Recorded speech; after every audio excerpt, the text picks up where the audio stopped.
The payment landscape is constantly evolving. As business models, technological advancements and customer expectations evolve, new opportunities are emerging for the financial industry to reduce operating costs, leverage innovation, and ultimately build new revenue streams. So how do banks take back control and increase their margins?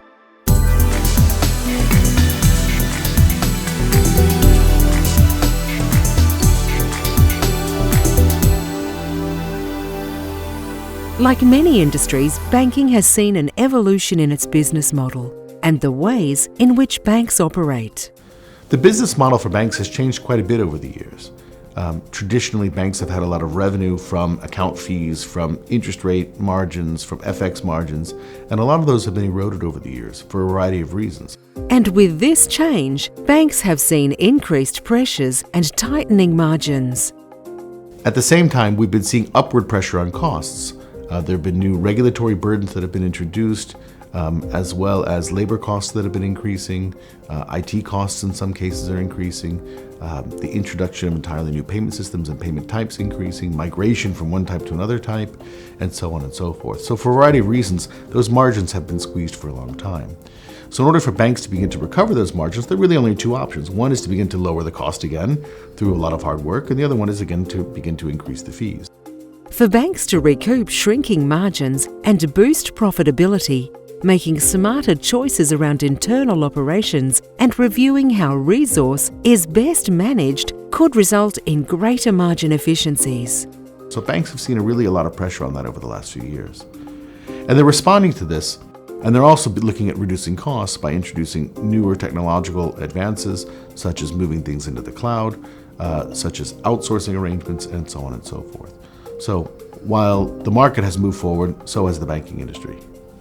By freeing up internal resource, banks can turn their attention and efforts into addressing evolving customer preferences.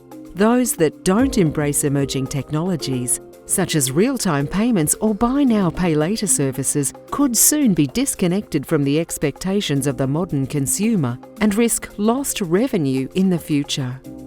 The future of payments is almost endless. I know it's crazy to hear this, but the reality is if we compare 10 years ago from just today, 10 years is not a very long time, the amount of innovation in payments has been just incredible.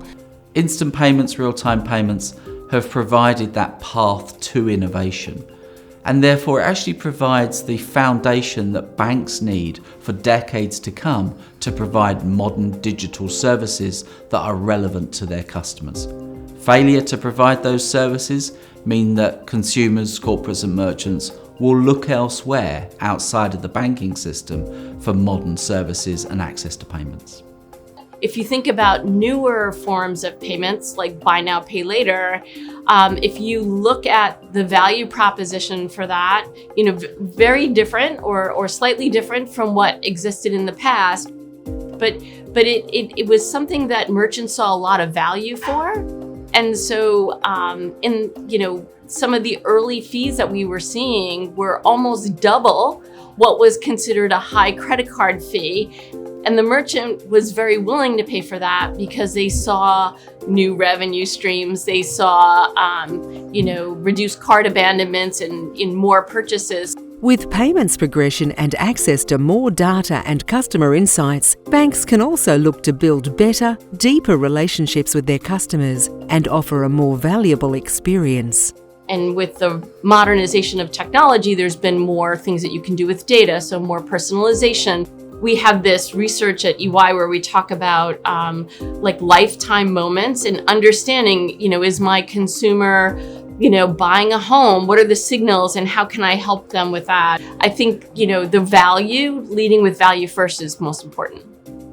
The financial industry now has access to exciting new use cases to build innovative products, drive more personalized, valuable offerings, and boost revenue opportunities.